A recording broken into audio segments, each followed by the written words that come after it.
I've been coaching a lot of support players recently, and support players consistently leave more value on the table than any other role on average. This means less individual impact and more relying on your teammates to get your wins and losses, which is definitely not the way to climb. So let's break down why you're not very good at support right now and how we can get you good at support as quickly as possible. And I'm gonna need you to zen kick that subscribe button and let's get started.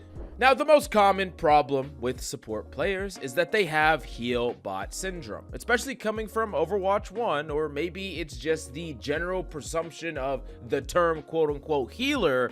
People heal a lot on support. They heal way too much, in fact. And the thing that you need to understand is that the vast majority of the impact that you get from a support doesn't even have anything to do with your healing at all. Most supports have some crazy utility that you can use in a game. They have things like Nade, Suzu, Speed Boost, Discord. All of these abilities have such a high impact over the battle.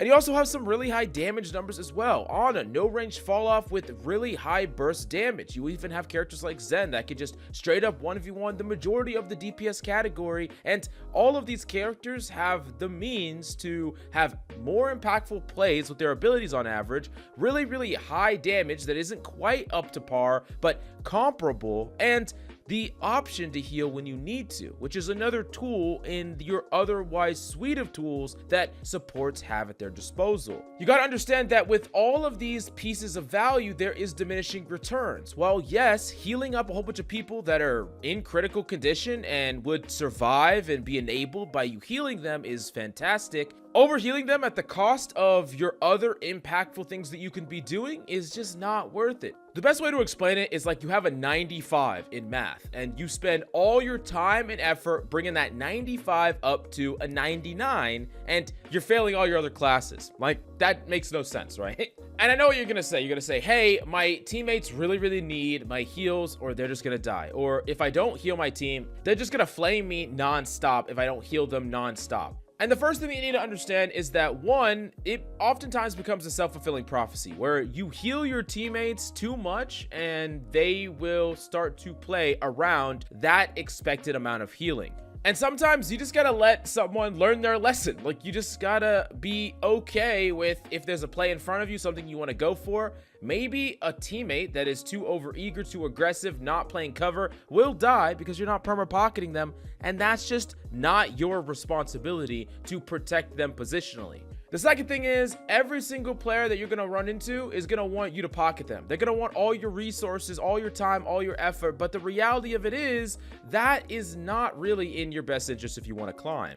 They want everything from you. They want you to not DPS at all. They want you to not go for impactful abilities. Only use it on them. A tank player wants you to perma pocket them and Suzu only them or Nade only them. But you are way more likely to lose this way. And just because that's what they want doesn't mean that's what will get you the win. And I know it can be frustrating when you're always at the butt end of getting flamed or roasted because you're trying to play in a way that's going to win you the game when it's not what your teammates want. But that player is going to flame you in whatever rank that is, and they're going to stay there and you're going to rank up. So don't worry about it too much. Now, the second reason you're not getting a lot of value on support is that you're just dying far too much. You got to understand that your life is your most valuable resource, and I find that especially when I'm watching and coaching different support players, when a fight gets chaotic and their team needs healing and there's so much stuff that needs to be done, they oftentimes forgo their own life to fulfill their objective. It's almost like they would rather die trying to do their quote-unquote job than live and let people around them down or maybe get flamed. And the thing you gotta understand is you can only do what is possible for you. And a lot of times your teams are all dying, you're getting jumped, and the only way that you can actually win a fight like that is if you first are alive. Maybe your teammates are gonna die, maybe someone that's at a position is gonna die, and it's not your job to save everyone. It's more important to prioritize your own life and your own positioning than it is to prioritize the lives of anyone around you, because most of the time you're going to maybe get off a little bit of healing here and there and die. And yeah, like I said, you're not going to get flamed, but you could have turned the fight if you would have played in a safe position, maybe focused all your resources on keeping just one person alive, played around your cooldowns, your very impactful ones, and because you're alive, your value is technically infinite, and the ability for you to turn an entire team fight is incredibly high. So don't ever make the mistake of trying to put your job or jobs above just valuing your own life. It's the most important resource that you just don't get back. Now, the next big reason why you're not getting the value on support that other people are, and it's because you're overwhelmed under pressure. And support is a role that I think can be very, very difficult to play the best.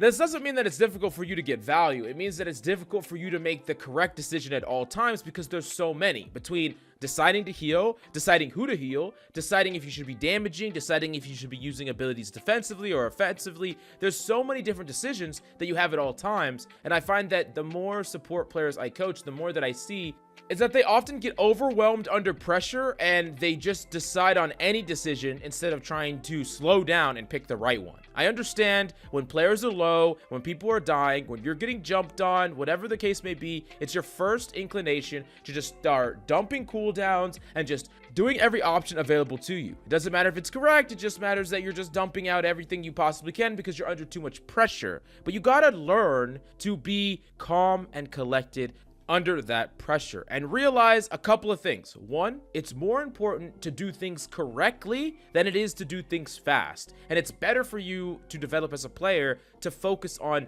connection with a play than it is for speed of a play. This is a very common thing I say where Anas will see any amount of pressure and they'll just throw out a sleep dart right away when they weren't really under that much threat yet. But they forced out that sleep because they were under potential pressure and there was going to be a future opportunity for them to hit a sleep dart a lot easier, but they would rather just get the decision over with as soon as possible. And while I did talk about how your life is the most valuable resource in the previous tip, realize that your health bar is also just a resource. At the end of the day, let's say you're dueling a Genji. It doesn't really matter whether or not you sleep that Genji when you're full health or you're 30% health. If at the end of the day, all that matters is that you connect with your abilities, you connect with your play, or you make the decision correct instead of fast, we can work on that speed later. And I'm not going to say that there aren't some situations where going faster does matter. But most of the time, you have a lot more time to work with, a lot more health to work with, and if you just slow down, calmed yourself,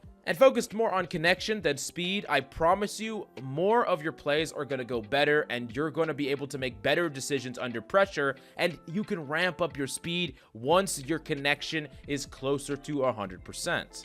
Now, the fourth big reason why you are just leaving a ton of value of a support on the table, and it's your ability management. And the thing that you need to understand is that there's a couple of big mistakes that people are making with abilities. Number one is using your abilities in the pre-fight.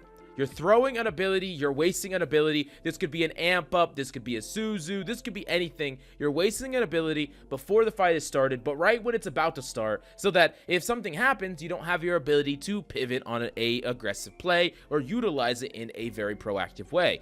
On top of that, you got to understand that your ability use oftentimes should change relative to the enemy composition and relative to your situation or the enemy's ultimates. So as an example, let's say we're back on that Ana train and the enemy team is rocking like a Sigma, a freaking Bastion, a freaking BAP, all these characters, right? So what you should be doing oftentimes is looking for situations where you can try to get offensive nade value. Look for a lob above the shield. Look for a lob around the corner. Some way to force a lot of cooldowns, because a really strong nade could bait out a ton of cooldowns from Sigma, could just kill a Bastion, could bait out cooldowns from a BAP. It could do a lot of good, so you're going to be constantly looking for these offensive nades and making sure to position yourself where you're not going to need to use nade defensively or even on your team, or try it all possible to avoid those things. However, let's say the enemy team is now Winston, Tracer, Sombra, all these characters that are going to look for you and jump on you. It would be in your best interest not to just always throw your nades offensively, because if you don't have it in the time frame that you're dove on, you need it to deny that play, that value. So how you use this is going to be fundamentally different in one situation or another. Now let's move on to a different example. Let's say you're playing Kiriko, and a lot of the time what you should be doing on Kiriko is applying pressure from an off angle, trying to get some amount of cooldowns out, maybe even a pick. teleport to your team and then repeat the cycle, right? But the thing is, there is a key window in there where you're not gonna have teleport, you're not gonna have Suzu, and you're not as ready to deny certain things from the enemy. And that could matter if the enemy team are walking into the fight with Shatter or walking into the fight with maybe a Junker Queen ult. In this situation, you have to understand that while that's one predominant playstyle and one predominant way to use your abilities that you think is good for the start of engagements or most mid fights, it might not be good in the face of certain ultimates in particular, and that means that you might want to change your playstyle relative to that situation. So it's not only about learning when and where you can be greedy with your abilities, but when you should not be greedy to counter certain things that are coming up. If you could differentiate those things, then Masters is literally just a snap away. I'm gonna be honest here. Now, last but certainly not least, and I find this more with supports than any other role, and it's the mechanical mastery. And the idea that you don't need mechanics if you're gonna be a support player. Now, I think that this oftentimes comes from the fact that most of the time, people that are crazy about improving their mechanics and crazy about their aim, crazy about just hitting those dinks and just being really, really mechanically amazing, those players are more drawn to the DPS role than any other role most of the time. And with supports, it's interesting because a lot of supports require even more mechanics than the DPS roles. Ana, Zen, Bap, all of these characters require really, really amazing mechanics. And even the ones that don't traditionally have the most aim-centric mechanics still have special mechanics that you need to learn and you need to go through the motions to learn.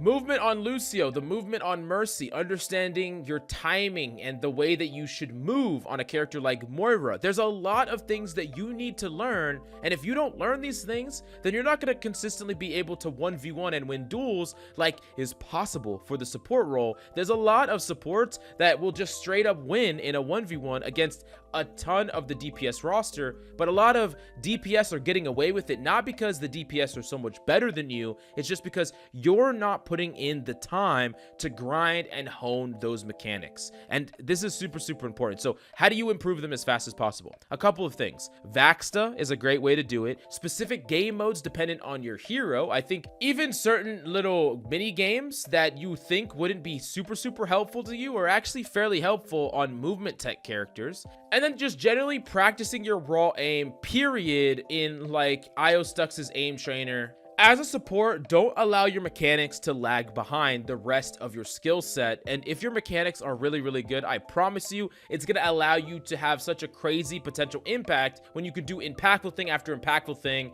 But definitely let me know what's your favorite support to play in the comments down below. Smash the like, subscribe, and I'll see you next time.